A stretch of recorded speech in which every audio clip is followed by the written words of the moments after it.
Hello friends, मेरे रसोई TV channel में आपका स्वागत है। आज हम बना रहे हैं मसाले वाली चाय।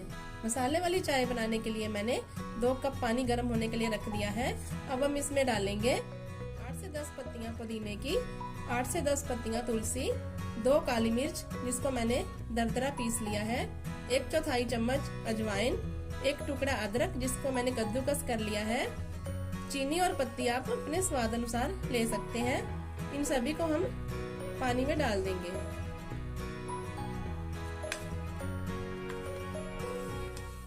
हमने सारा सामान पानी में डाल दिया है। अब हम इसको तेज आंच पे 5 मिनट के लिए उबाल लेंगे। हमने चाय को तेज आंच पे 5 मिनट के लिए पका लिया है। अब हम इसमें 1 कप दूध डाल रहे हैं। अगर अभी तक आपने मेरे चैनल को सब्सक्राइब नहीं किया है तो कृपया मेरे चैनल को सब्सक्राइब, लाइक और शेयर करें। बेल के बटन को जरूर दबाएं। अब हम चाय को 5 मिनट के लिए पका लेंगे। चाय को हमने 5 मिनट के लिए पका लिया है। ये मसाले वाली चाय सर्दी, खांसी, जुकाम और सिर दर्द में बहुत ही लाभदायक होती है। इसको किसी भी मौसम में पिया जा सकता है। हमारी मसाले वाली चाय बनकर तैयार हो गई है।